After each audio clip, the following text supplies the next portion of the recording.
Hi guys, Daryl Smith from South Dakota. Today I have a little Glenda story. Glenda and I have just had a wedding anniversary, and we have now been married 64 years. I do not remember not being married to her. Well, this is the Glenda story.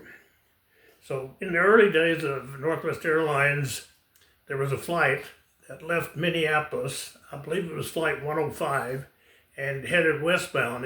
And it would leave before daylight. It'd still be dark, and we called it mountain flying. And they flew to the cities, not so big cities, between Minneapolis and Seattle. Back in the day, if I'm correct, the loads were not very heavy, but I remember that the CO of the company said if we could get 24 paying passengers, we could break even. So we didn't have to have gas was cheap, and we didn't have to have a whole full plane in order to make some money. But we'd leave before daylight, go to Fargo first, then a couple of towns in North Dakota, Jamestown. We'd go to Billings, Butte, Missoula, Spokane, and then eventually on into Seattle. They jockey these flights around, try to, I don't know, be more efficient or to be better service for our customers, but they'd make changes in them once in a while. On this one particular time, they had this flight that 727 that flew into Missoula, Montana, pretty late in the evening, 10 o'clock or so in night. And because of the rules of having proper rest for a crew, the crew that flew that plane in could not fly it out the next morning. So we'd have to wait two nights. We'd spend that night and then the next night and take it out early the next morning there. So we had a full day in Missoula to do whatever we wanted to. So Glenda and I thought we'd take advantage of this. We've always tried to do little adventures here and there. And so she came along on that flight with me. And we got in late at night, right on schedule, and got a little bite to eat and went to bed. We were up early the next morning. It was looked like sun was shining. It was going to be a warm day in Missoula or in Montana. And we got a nice breakfast and in a rental car. And it was just the two of us. We tried to get the rest of the crew to go, but they were not interested. So we got a rental car and looked at a map and decided we'd go to the National Buffalo Range, which is to the north of town. We went there. Scenery was beautiful, and we did see a lot of buffalo, but they were in a distance. It was not any close range. So we drifted back toward town, and we came through a pass just to the north and east, I think, of downtown Missoula, and where the Blackfoot River flows through it. There's kind of a gap in the mountains where that river comes through.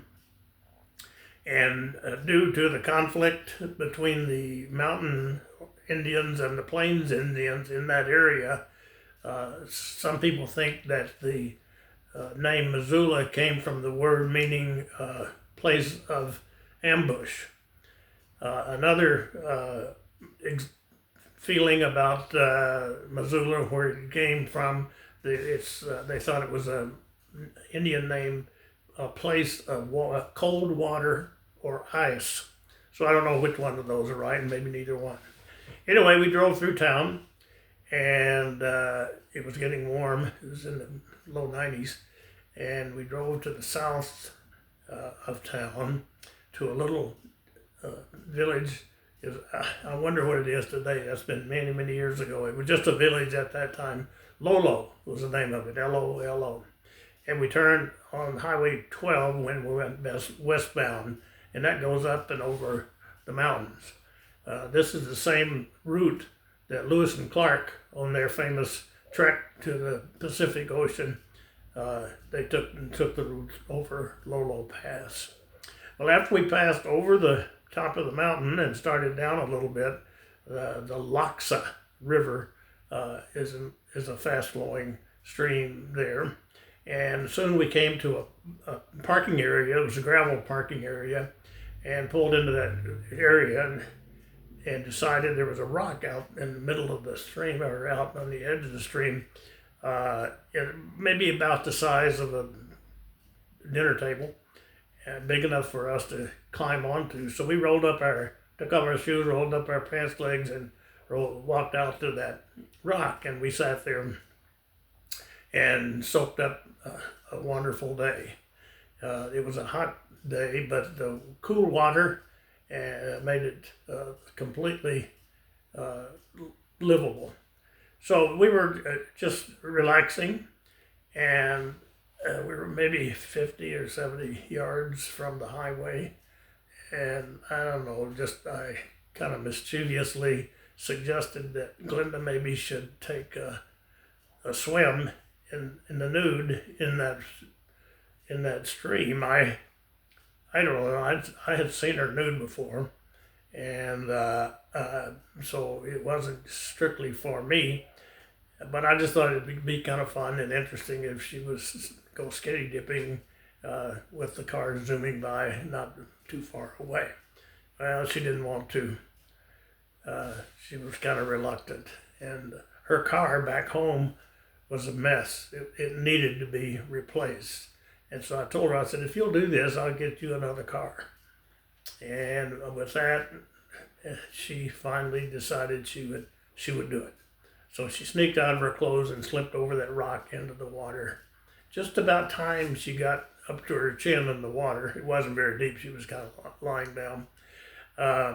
Just about time the water came up to her chin, there was a tremendous roar from the highway. And lo and behold, about 10 or 12 Hell's Angels type motorcycle guys came to a screeching halt with dust flying in our graveled parking area. They jumped off of their bikes, threw off their shoes, put their wallets on the seats of their motorcycles, and ran and jumped into the water. So all at once, Glenda is in the water with a whole motorcycle gang. Well, she sneaked around behind the rock as best she could. I passed her my shirt, and she put it on and buttoned every possible button and got back up on the rock and tucked that shirt every way it could be tucked. So that's a story. She was. I don't think she was ever in any danger at all, except for maybe a little bit of embarrassment. But that's the story there. So the very next day, in the morning, we zoomed out of there in a trusty 727. It was a foggy day, kind of made it a little bit interesting, but we could only smile in that we had another adventure under our belts. I'd like to ask you ladies that might see this, how many of you have been skinny dipping with a motorcycle gang? Glenda has. Well, of course I bought her another car. I got her a Honda Accord, a used one. She seemed to be very pleased. Thank you very much.